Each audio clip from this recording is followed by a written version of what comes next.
what are the drivers of emerging infectious diseases from wildlife? This is a compilation of data of 100 years. So 100 year ma, land use change, deforestation was the #1 reason for the new emerging infectious diseases from wildlife. Almost 40 incidents from land use change and other reasons were there, and the new diseases that have emerged from wildlife, and almost 10 new diseases were because of the change in climate and weather pattern. So अब यही कुरामा चाहिँ wildlife trade र डिजिजलाई कसरी link गर्न सक्छौँ? जुन नयाँ कोभिड छ, कोभिड र वाइल्डलाइफलाई कसरी लिङ्क गर्न सक्छौँ त हामी भनेपछि वाइल्डलाइफ ट्रेड, जुन वाइल्डलाइफको ट्रेड भन्छौँ, it involves movement of millions of plants, and it's worth around $300 billion in the world. So it's very big. It's driven by consumer demand, mostly traditional medicine, bush meat, trophies, and life exotic pets. जुन zoonotic disease मैले भने, जुन वाइल्डलाइफबाट ह्युमनमा आउनेलाई डिजिजलाई zoonotic disease भन्छ, they have emerged in part due to the substantial human-animal contact that have occurred due to the wildlife trade chain. So our next pandemic कहिले हुन्छ? So when can we expect the next COVID? Covid कहिले हुन सक्छ त? Next covid सिद्धिन्छ, फेरि अर्को covid कहिले आउन सक्छ भन्दाखेरि, सो हामीले यसलाई चाहिँ जोडेर हेर्नु पर्दाखेरि चाहिँ जुन प्रोटेक्टेड एरियाज, नेसनल पार्क्स, प्रिजर्भ्सहरू छ, they are becoming small islands of forest in a sea of farmland. Human सेटलमेन्टमा चाहिँ यो फार्मल्यान्ड जस्तो बनेछ. They are high density of people who are trying to support their families at the edge of the forest. There's continuous loss of forest, which is equals to wildlife and human increasingly depending on the same space and for the same food. मान्छेले पनि त्यही space खोजिरहेछ, वाइल्डलाइफले पनि त्यही space खोजिरहेछ, त्यही खाना खाइरहेको छ. So there is a very much increase in chance of transmission of zoonotic diseases, that is animal to human diseases. So what we can see now is there are huge urban centers around the world with high density of population, which presents a heightened potential for spread of disease and maintenance of the virus of diseases. So what can we expect next? So it's pretty soon. So our कसरी prevent गर्ने? So how can we prevent this? How can we prevent human wildlife interaction? So buffer zones, जुन reforestation projectहरुको हामी कुरा गर्छौं, जुन हामीले यो biodiversity rich एरियामा चाहिँ buffer zone भयो भने it can dramatically decrease the human wildlife interaction. Alternative fuel, livelihood, alternative options to livelihood can reduce pressure on people to seek wood and seek food and wood in forest. Land conservation and reduction of forest fragmentation is the best bet to reduce the human wildlife interaction. So Jenga, I've just used this word. What is Jenga? Jenga, I think most of us are aware of this game. Like we built a tower of small wooden blocks, and I think I'm comparing Jenga to the human civilization. So human civilization is built on ecosystem. So ecosystem is intrinsically, it's very closely linked with all the living and non-living components. It is built on the different components. So if we pull a block, Jenga game ko block, सानो block निकाले पनि the block becomes unstable. So if we lose a block, it affects the whole tower. So अहिलेको conditionमा, when we are playing a dangerous game, when we are removing the small blocks, it increases the occurrence, it increases the risk of pandemic owing to the climate change and the environmental pressure. So if we want to ensure protection of natural ecosystems, so ensuring the protection of natural ecosystem is the only key that's possible in preventing the pandemics of tomorrow. So this is my presentation. I have a very happy Environment Day to all. Thank you. Thank you, Eunice Dai. Thank you for your thoughts on effects of biodiversity loss, deforestation, र यसको कसरी हाम्रो यो पेन्डेमिक्सहरुसँग link छ, र यो species protection, ecosystem conservation को चाहिँ के इम्पोर्टेन्स छ भनेर चाहिँ अलिकति लिंकेज देखाइदिनु भयो. Now we have our another speaker, Sanjeevani Yonjan Shrestha ma'am अब उहाँले फर्दर बायोडाइभर्सिटीको इम्पोर्टेन्स र बायोडाइभर्सिटीमा अझै उहाँले चाहिँ थोरै चर्चा गर्नुहुनेछ Sanjeevani ma'am over to you Thank you so much. My presentation is about Nature Connect, biodiversity and life on Earth. भनिरहेको छु हाम्रो अनिजले धेरै राम्रो कस्तो राम्रो साइन्टिफिक डेटाको सहित उहाँले कति राम्रो प्रस्तुति गर्नुभयो त्यसमा एकदम I was very happy to see his presentation. My presentation is also a little bit about what is biodiversity. हामीले अघि हिजो कुरा गर्दाखेरि लेम्यानले पनि बुझ्ने खालको गरौँ भनेको भएर मेरो प्रस्तुति चाहिँ अलिकति त्यस्तो खालको जेनरिक छ. So I would like to begin by showing you this beautiful planet that we call our home. Earth is the only living planet in this universe. And यो चाहिँ कस्तो ठाउँमा छ भने it's neither too cold nor too hot. That's why this is the only planet which has life on the planet. त्यसैले I think this is like the most important place for everybody who's alive in this universe. And this planet is also home to हामीलाई मैले भन्नुपर्दा चाहिँ हाम्रोलाई मात्रै होइन हामी लगायत यति धेरै जना हेर्नुस् तपाई मेरो साइडमा देख्नुहुन्छ यो सबै चीजहरुको पनि होम हो र what I would like to say is हाम्रो secret to life on earth is also about coexistence.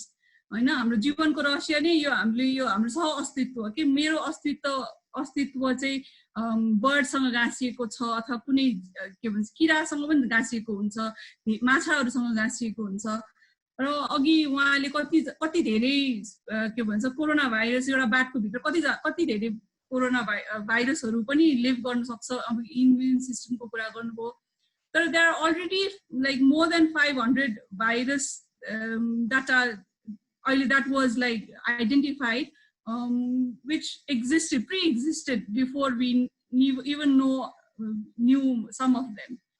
र अर्को चाहिँ just to make it more simpler, I would like to show you this slide. कि मलाई चाहिँ एकदम रमाइलो लाग्छ to explain biodiversity like this. If you just look at our plate, you can see biodiversity on our plate also. So if you just look at like what you are eating on a plate, अब नेपाली कुरा गर्दाखेरि दाल भात हैन हाम्रो तरकारी अचार यो सबै के हो त भन्दाखेरि this is biodiversity. So if you can just imagine life with only one rice, every time you just get to eat rice, कति नरमाइलो हुन्थ्यो होला. But look at the amazing variety of plants and food that we get to eat. So if you just look at this plate also, हामीले जैविक विविधता हाम्रो लागि कति important छ भन्ने देख्न सकिन्छ के अनि यो चाहिँ के हो त कसरी हाम्रो लाइफसँग गाँसिएको छ भन्दाखेरि हामी यति सजिलोसँग सिम्पल तरिकाले पनि हामीले बायोडाइभर्सिटीलाई बुझ्न सक्छौं. त्यस्तै गरेर मलाई प्रसन्नजीले स्पेशली हाम्रो यसको भ्याल्युजहरुको कुरा गरौँ पर्ला भनेर हामी डिस्कस गरेको थियौं यो आजको प्रस्तुतिमा. So what I brought to you is like value of nature or value of biodiversity in our lives. Direct प्रोडक्टहरु कस्तो हुन्छ त जुन हामीलाई चाहिँ जैविक विविधताले दिइरहेको छ भन्दाखेरि चाहिँ if you can just think of 3 things that you cannot live without, food, shelter, घाँस बास कपास यो तीनटै कुराहरु चाहिँ हामीले बायोडाइभर्सिटीबाट सिधै हामीले प्राप्त गरिरहेका छौं के. सो यसको अब यसको महत्व हाम्रो जीवनमा कति होला भनेर त अब हामीले यो जति बयान गरे पनि यसलाई हामीले बयान गर्न सकिदैन. त्यसैले food, shelter, clothes that we get directly from nature is also a product of biodiversity. त्यस्तै गरेर मेडिसिन, मेन्टल पीस र कल्चरल फाउन्डेसन पनि हामीले जैविक विविधताबाटै प्राप्त गरिरहेका हुन्छौं. मेडिसिनको कुरा गर्दाखेरि like 80% of the medicine of modern medicine को प्राइमरी कम्पोनेन्ट अझै पनि हामीले प्लान्टबाट डिराइभ गर्छौं कि. सो बेसिकली अहिले मोडर्न मेडिसिन हेर्दाखेरि ट्याब्लेट देखिन्छ तर त्यसको फर्स्ट इन्ग्रेडिएन्ट अथवा प्राइमरी इन्ग्रेडिएन्ट चाहिँ अझै पनि प्लान्ट हो. So we can see how important biodiversity of plants are for us, हैन. हामीले स्वस्थ जीवन बिताउनको लागि बिरामीसँग जुझ्नको लागि पनि हामी जैविक विविधतासँगै हामीले चाहिँ भर पर्नु परिरहेको छ। त्यस्तै गरेर मेन्टल पिसको कुरा गर्दाखेरि हैन जुन हामी मानसिक शान्तिको कुरा गर्छौं, जुन हामी भागमा यो स्ट्रेस हुन्छ डेली लाइफको, यो सबै जुझ्नको लागि पनि खासमा हामीले वातावरण र बायोडाइभर्सिटी को अबन्डेन्ससँगै हामीले डिराइभ गरिरहेको हुन्छौँ। मैले यो धेरै मेरो प्रस्तुतिमा भन्ने गरेको छु हैन, जस्तै अब सिटी लाइफमा हामीले एकदमै धेरै एङ्जाइटी, एङ्सियसनेस, डिप्रेसनहरू हुन्छ नि, यसको कुरा गर्न जाँदा साइकियाट्रिस्टहरुसँग कुरा गर्दाखेरि पनि उहाँहरूले जुन सल्युसन दिनुहुन्छ, if you can just analyse the solutions, it could be like plant some trees, plant flowers, तपाईले एउटा पेट राख्नुस्, पेटसँग इन्टरेक्ट गर्नुस् भनेर यस्तो खालको पनि कुरा, सिम्पल खालको सल्युसन्सहरू पनि दिइरहनु भएको हुन्छ, which is trying to show that we have lost touch with our natural world के हामी एकअर्कासँग मात्रै मान्छेहरू आफ्नो एम्बिसनसँग हैन त्यसमा मात्रै जुझिरा चाहिँ हामीले हाम्रो नेचर कनेक्ट बिर्सेको र त्यो मेन्टल पिस हामीले लुज गरेको चाहिँ पाइन्छ। त्यसै गरेर कल्चरल फाउन्डेसन चाहिँ छ नि, धेरै जस्तो सभ्यताहरू चाहिँ नेचरमै बेस्ड भएर सभ्यताहरूको जन्म भएको र त्यसको चाहिँ यो के भन्छ यसको स्प्रेडिङ पनि भएको पाइन्छ from one generation to another. यो मेरो एउटा स्लाइडमा पनि पिपलको बोटमा हामीले पूजा गरिरहेको छौँ, के मान्यता छ भने यसलाई राम्रोसँग संरक्षण गर्नुपर्छ, यसमा भगवानको बास हुन्छ, but people has a lot of environmental benefits also. It's regarded as one of the most oxygen giving plant.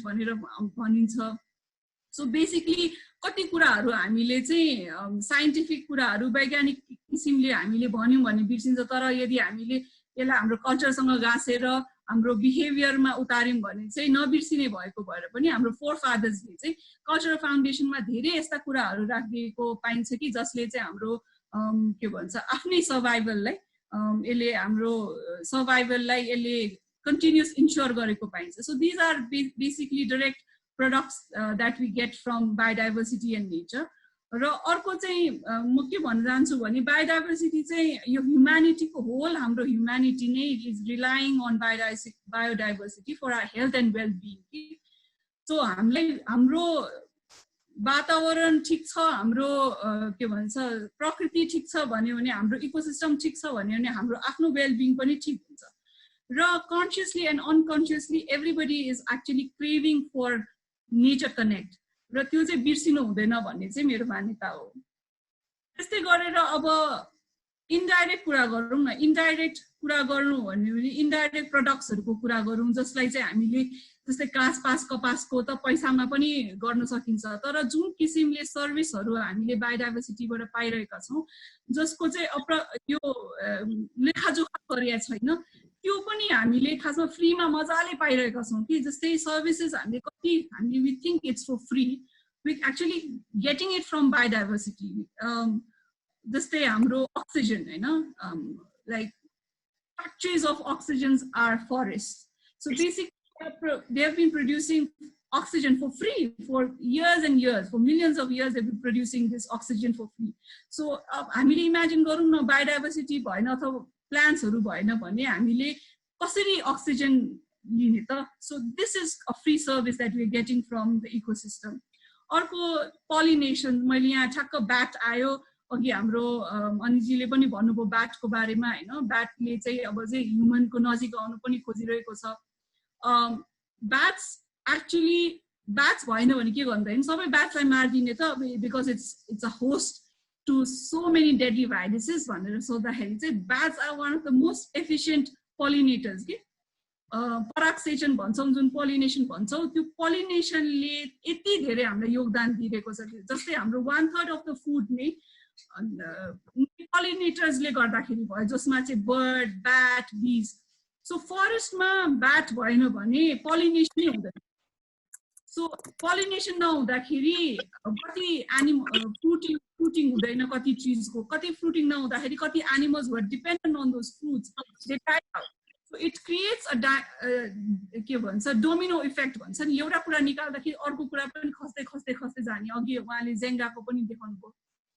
So त्यो कुराहरू चाहिँ these are all indirect services that we are getting for free. So basically every third bite we eat, हाम्रो खाना अघिको प्लेटमा हामीले खाँदाखेरि every third bite we have to thank a pollinator. So that is there.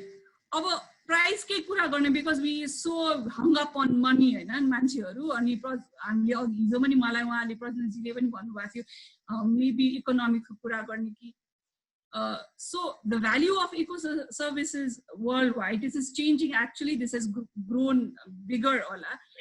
33 trillions a year. I know. मान्छेले गरेको गर्दाखेरि 18 trillion थियो. So these data change over time, obviously, but look at the value of ecosystem services. के हामीले यति धेरै कुराहरु फ्रीमा पाइरहेका छौं. त्यस्तै गरेर यो FAO ले नि B को बारेमा कुरा गर्दाखेरि हामीले हेर्न सकिन्छ कि $577 billion चाहिँ annual growth global food production direct contribution of pollinators हुँदो रहेछ. अनि जस्तै हाम्रो यो फ्रुट कतिवटा फ्रुटहरु चाहिँ it needs a pollinator for fertilization to happen हैन. Pollination र fertilization भएन भने फ्रुटै हुँदैन. जस्तै एउटा यो हामीले एप्पल ट्री देखाउँछौं. एप्पल ट्रीमा we need honey bees. यो हाम्रो चाहिँ नि